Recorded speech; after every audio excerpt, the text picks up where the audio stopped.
దేవుని సమాధానము మీ కుటుంబాల్లోనికి వచ్చును గాక. ఎన్ని కుటుంబాలలో అయితే భార్యాభర్తలు, అత్త కోడళ్ళ మధ్యలో, మామయ్య కోడళ్ళ మధ్యలో గొడవలు అవుతున్నాయో ఆ ఇంటిలోకి సమాధానం వచ్చును గాక. అన్నదమ్ముల మధ్యలో గొడవలు అవుతున్నాయో సమాధానం వచ్చును గాక. ఆరోగ్యం లేకుండా ఉన్నారో దేవుని పాదాల దగ్గర మీకు ఆయన మంచి ఆరోగ్యం ఇచ్చునుగాక. ఆరాధన, స్తుతి ఆరాధన. ఉద్యోగం లేని వారికి దేవుడు తన కృప చూపించునుగాక. ఒంటరిగా ఉన్న వారికి దేవుడు తన తోడు అనుగ్రహించునుగాక. ఈ మనోలన్నిటినీ మన రాధుడు, మన రక్షకుడైన ప్రభు అయిన యేసుక్రీస్తు నామంలో అడిగి పొందుకుంటున్నాము తండ్రి. కూర్చుందాం త్వరగా.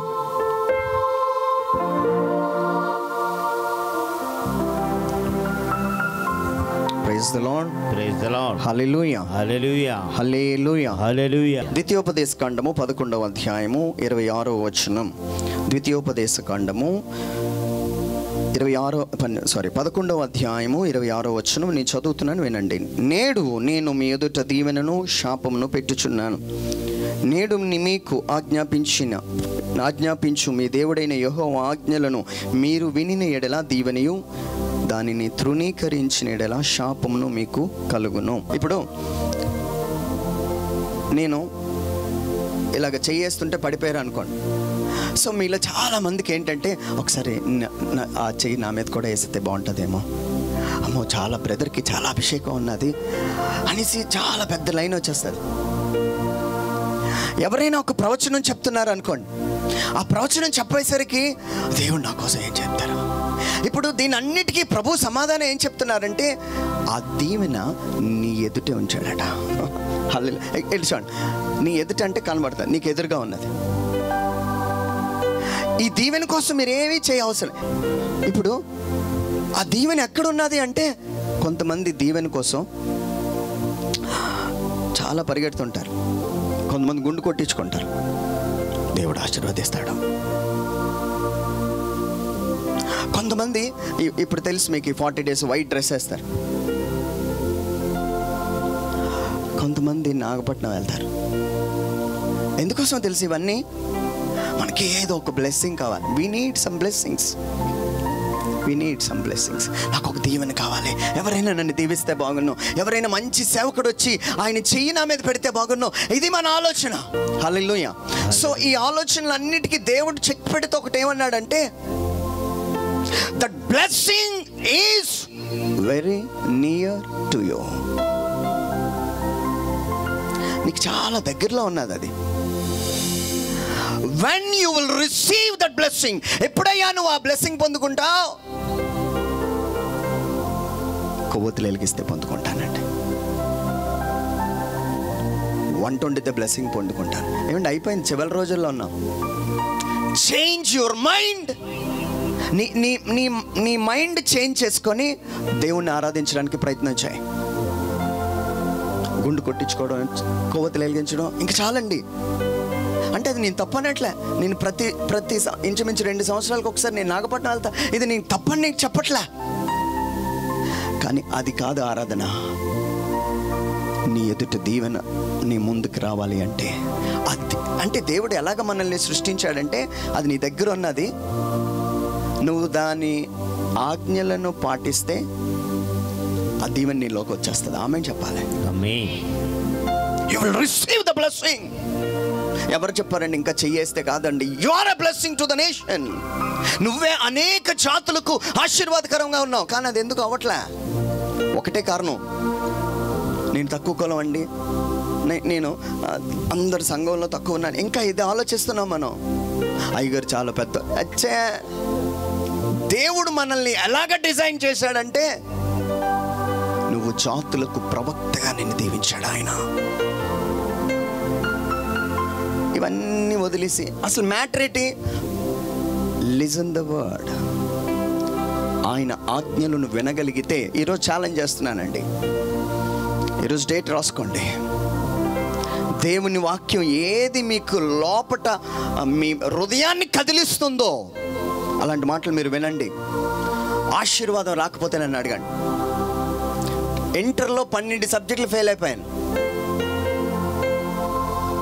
15 సబ్జెక్టులకి 12 పోయాను. ఒక్కసారి నాకు అసలు క్వశ్చన్ మార్క్ అయిపోయింది నా లైఫ్. హెచ్ఓడిగా దేవుడు దీవించాడు, head of the department computer సైన్స్కి. నా ఎదుట 2 ఉన్నాయి, దీవెన శాపం. You are blessing to the nations. ఇంకా ఉద్యోగం రావట్లేదండి, పిల్లలు పుట్టట్లేదండి, మా ఇంట్లో గొడవలు అవుతున్నాయండి. నువ్వు చేయాల్సింది లిజన్ ద వర్డ్. వాక్యాన్ని వినయ్యా, వాక్యాన్ని విను, దాని ప్రకారం నువ్వు జీవించు. ఆటోమేటిక్గా దీవెన నీ కుటుంబంలోకి వస్తుంది. ఏ ఆయిల్ అవసరం లేదండి, ఖర్చీఫ్లు అవసరంలే. మీరు చేయాల్సినదల్లా ఏమిటి, నా బాధ ఏంటో తెలుసా, ఈ 40 days వైట్ డ్రెస్ వేసుకుంటే కొన్ని రోజులు అలాగ దేవునిలో ఉన్నా మంచిదే, నేను కాదన్నట్లే. అంతకు మించి దేవుడు నిన్నేం కోరుకుంటున్నాడో తెలుసా, ఆ ఆజ్ఞలన్నిటిని నువ్వు పాటించగలిగితే దేవుడు నిన్ను దేశాలకు ఆశీర్వాదకరంగా ఉంచుతాడు ఆయన. ఆమేన్, ఆమేన్, హల్లెలూయా, హల్లెలూయా. ఇంటర్లో 12 సబ్జెక్టులు ఫెయిల్ అయిపోయి హెడ్ ఆఫ్ ద డిపార్ట్మెంట్ ఎట్లా అయిపోతానండి? Everything is possible with your God. నీ దేవునికి అన్నీ సాధ్యమే. ఈరోజు నేను ఏం చెప్పాలో తెలుసా మీకు? మీరు ఇక్కడికి వస్తారు, ప్రార్థన చేయించుకుంటారు, ఇంటికి వెళ్తారు, మీ పిల్లల చుట్టూ తాయిద్దులే, మీ కాళ్ళ చుట్టూ నల్ల నల్ల తాళ్లే, పనికి మాలిన భక్తి అండి. ప్రతి కార్యమును ముహూర్తాలతో చేయడమే. ఇంతకు మించిన దరిద్రము శాపము మరొకటి లేదు. నీ ముందు 2 ఉంచాడు ఆయన. నిశ్చయముగా నా గాయాలలో నీకు స్వస్థత. ఇది చూడండి, ఇట్స్ అ బ్లెస్సింగ్. ఏమంటే ఆరోగ్యం అనేది చాలా, అది ఒక ఆశీర్వాదం, గుర్తుపెట్టుకోండి, అదొక ఆశీర్వాదం. అంబానీ ఒక మాట, వాళ్ళ కొడుకు ఒక మాట చెప్పాడు, భారతదేశంలో అందరికన్నా గొప్ప ధనవంతుడు, కోట్లు ఉన్నాడు, నా జీవితం అంతా పూలబాటలో లేదు. చాలామందికి ఏంటో తెలుసా, డబ్బు ఉంటే అన్నీ ఉంటాయి అనుకోండి, లేదండి. ఆయన ఏమన్నాడు తెలుసా, నా జీవితం అంతా పూలబాట అని అనుకోవద్దు, చాలా ముళ్ళులు చూశాను, నా ఆరోగ్యాన్ని నేను కోల్పోయినప్పుడు దాన్ని నేను దక్కించుకోలేకపోయాను. కానీ ఈరోజు దేవుడు ఒక బ్లెస్సింగ్ నీ ముందు పెట్టాడు. ఏంటో తెలుసా, నీ గాయాలను స్వస్థపరచు దేవుడు నేనే. ఇది బ్లెస్సింగ్. తాయిది కూడా నీ ముందుంది. నువ్వు ఎప్పుడైతే ఆ బ్లెస్సింగ్ను, ప్రభా నీ గాయాలలో స్వస్థత ఉంది కాదు ప్రభా, ఈ బీపీ షుగర్ అన్నీ నీకు అర్పిస్తున్నాను ప్రభా, touch me lord, touch me lord. నేను ఒక సంవత్సరం కిందట డైప్లోపోలియా అనే ఒక వ్యాధి వచ్చింది నాకు. మీరు అలా చూడకండి, అమ్మో ఏ వ్యాధో ఆయన, అలాగే చూసారు మీరు అందరూ. హల్లెలూయా, హల్లెలూయా, హల్లెలూయా, హల్లెలూయా. సడన్గా ఆ రోజు తెల్లారు లేచిన తర్వాత అన్నీ రెండు కనబడుతున్నాయి. డైప్లో అంటే 2 అని, ఇక్కడ ఒకరు ఇద్దరు కనబడుతున్నాను. అంటే అప్పుడు చిన్న కూటములకు వెళ్ళాం అనుకోండి, అది సూపర్గా ఉంటుంది. ఎందుకంటే 10 మంది వస్తే ఎంతమంది కనబడతారు? 20 మంది కనబడతారు. హల్లెలూయా, హల్లెలూయా. సో నేను మెట్లు దిగుదామంటే దాని ఇమేజ్ ఇంకొకటి కనబడుతుంది. నేను ఏ మెట్టు మీద కాల్ వేస్తానంటే అది అక్కడ పడిపోతాను నేను. నాకు ఒకటే, నా లైఫ్లో నాకు ఒక దేవుడు ఒక విశ్వాసం ఇచ్చాడు. ఏంటో తెలుసా, ఆయన పరమ వైద్యుడు. ఆయనకు పేరు ఉంది, వైద్యుడు, డాక్టర్. ఆయన ఫస్ట్ నేను డాక్టర్, ఈ లోకంలో ఉన్న వాళ్ళ దగ్గరికి నేను వెళ్ళను, యేసు ప్రభు దగ్గరికి వెళ్ళాను. వెళ్ళిన తర్వాత, ప్రభువా ఎందుకు ఇలా వచ్చింది, చాలా ఇబ్బంది పడ్డానండి. ఈ క్లాసులు చెప్పేటప్పుడు ఆ సిస్టమ్ ముందు కూర్చునేటప్పుడు నాకు అసలు ఏం కనబడేది కదా, అన్నీ రెండుగా కనబడేది. అదే టైంలో నేను జెరూసలేంకి వెళ్ళాల్సి వచ్చింది. Listen carefully. జెరూసలేంకి వెళ్ళాను. ఇక్కడ చూడండి. ఆ జెరూసలేంలో ఇది యేసు ప్రభు సిలువ వేసిన ఆ కొండ. అక్కడ అందరూ ప్రార్థన చేసుకుంటున్నారు. ఈ ప్లేస్లో అందరూ ప్రార్థన చేస్తున్నారు. అక్కడున్న ఒక ఫాదర్ నా దగ్గరికి వచ్చి, ప్లీజ్ కమ్ ఇన్సైడ్ అన్నాడు. నువ్వు లోపలికి రా అన్నాడు. ఎందుకన్నాడో తెలీదు. నేను ఫాదర్ని కాదు కదా. ఆ ప్లేస్కి ఓన్లీ బిషప్లు, పోప్ గారులు మాత్రం వెళ్తుంటారట ఆ లోపలికి. ఆయన ఏమన్నాడంటే, అందరినీ ఇక్కడికి పంపించడండి, యూ జస్ట్ ప్లీజ్ కమ్ అన్నాడు. మీరు రండి అని చెప్తున్నాడు.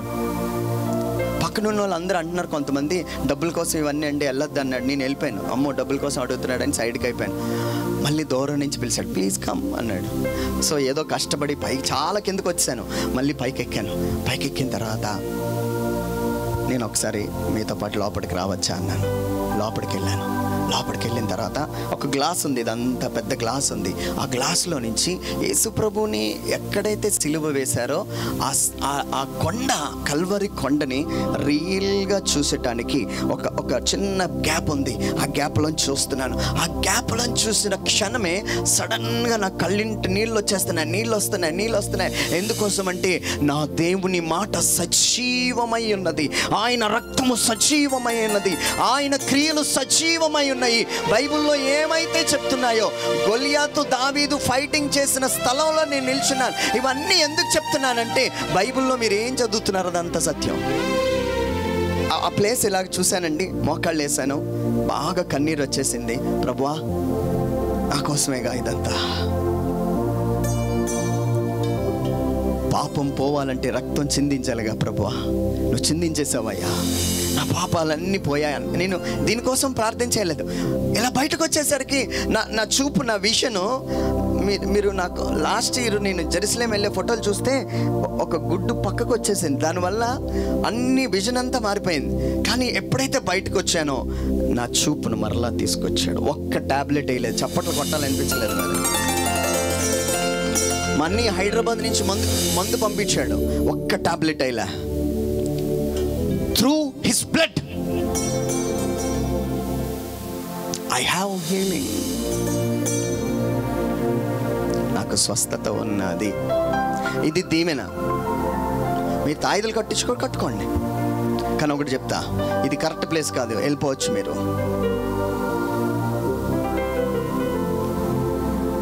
ముగ్గురుతలు చూస్తా, ఇది కరెక్ట్ ప్లేస్ కాదండి. You are not in correct way. You have to change your thoughts. నీ మనసు మార్చుకోవాలి. నీ ఆలోచన విధానం మారాలి. జాగ్రత్తగా విన్నా. యోసేపుకి ఆయనకు అర్థం తెలుసండి. ఆయనకి తెలుసు దేవుడు దీవిస్తాడు. ఎందుకంటే సూర్యచంద్రులు ఆయనకు వచ్చి నమస్కారం చేయడం, ఇవన్నీ స్టోరీ మీకు తెలుసు. అయితే దేవుడు కలిచ్చిన తర్వాత, డాడీ, సూర్యుడు చంద్రుడు నా దగ్గరకు వచ్చి, నక్షత్రాలు నాకు వచ్చి నా ముందు నమస్కారం చేస్తానంటే, ఏరా పనికి మాటలు మాట్లాడుతున్నావు, నీ ముందు నేను సాగిలి పడాలనుకుంటున్నావా అని హెచ్చరించి పంపించేస్తాడు. కొద్ది రోజులకి ఏమైందో తెలుసా? అందరు నా వైపు చూడాలి. వ్యతిరేకత వచ్చింది. చెప్పండి, ఏమొచ్చింది? వ్యతిరేకత. గట్టిగా వ్యతిరేకత. ఎక్కడి నుంచి? కుటుంబం. చెప్పాలి, ఎక్కడి నుంచి వస్తుంది? నీ కుటుంబం నుంచి నీకు వ్యతిరేకత వస్తుంది. వచ్చిందండి. ఆయన్ని తోసేశారు, గోతులోకి తోసేశారు. ఆ స్టోరీ అంతా మీకు తెలుసు. అయిపోయింది. కొంచెం ముందుకెళ్ళాడు. కొంచెం ముందుకెళ్ళిన తర్వాత ఒక స్త్రీ తన్ని టెంప్ట్ చేసింది. మనసులో అనుకున్నాడు, అమ్మో. జాగ్రత్త వినండి. ఆయన ఏమన్నాడు? when you listen the word, ఆ వాక్యం నువ్వు విన్నప్పుడు, వాక్కు దేవుడై ఉన్నాడండి. చాలా మంది బైబిల్ పట్టుకోవడానికి ఎందుకనో షేము. అమ్మో బాప్టిస్టోలు అనుకుంటారండి. వాక్యం పట్టుకోవడానికి బాప్టిస్టోలకి సంబంధం ఏంటో నాకు అర్థం కావట్లే. నీ బైబిల్ పట్టుకొని రావాలి కదా దేవాలయానికి. యోసేపు చూడండి ఎలాగ ట్యాకిల్ చేశాడు దానికి. ఇప్పుడు నీకు ఒక వీడియో వస్తుంది, పనికిమాలిన వీడియో. మామూలు వీడియోలు చూస్తావు, పనికిమాలిన వీడియో వస్తుంది. ఈ వీడియో ఎప్పుడైతే చూస్తావో నువ్వు, ఒక చీకటి నీ లోపలికి వెళ్ళిపోతుంది. That's a curse. అది శాపం. అది శాపం. చాలామంది నాకు ఫోన్ చేసి, బ్రదర్ నేను అసలు అనుకోలేదండి, సడన్గా అలా వచ్చేసిందండి, నాకు చచ్చిపోవాలని ఉందండి, ఈ తలంపులు ఏంటండి, భయంకరమైన చెడు తలంపులు వస్తున్నాయి, ఏం చేయాలో నాకు తెలియట్లేదండి. ఈరోజు నీకు ఒకటి చెప్తా. యోసేపు ఒక స్త్రీ తనని టెంప్ట్ చేసినా అంటే చూస్తూ నవ్వుతుంది, నువ్వు చాలా అందంగా ఉన్నావు అంటుంది. ఇవన్నీ మీరు అర్థం చేసుకోవాలి, మీ లైఫ్ కనెక్ట్ చేసుకోండి. ఉన్నారు ఎవరో మిమ్మల్ని అలాగే ఇబ్బంది పెడుతున్న వాళ్ళు ఉన్నారు. ఇక్కడ ఎవ్వరు లేరు, మీరు రండి, ఉన్నారండి. ఇంకా ఇది మీకు ఎదురుపడుతున్న అనుభవాలు ఇవన్నీ.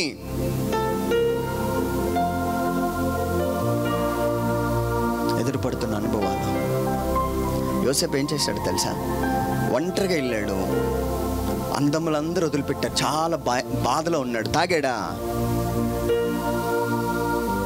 మనకు అలవాటు ఏంటో తెలుసా? ఇంట్లో చాలా కష్టం వచ్చిందండి, నేను బయటికి వెళ్ళిపోయి ఫాస్ట్గా బండి మీద వెళ్ళిపోయి తాగేసి ఏం చేసాం? కష్టం వచ్చినప్పుడు ఓర్చుకోవాలిగా.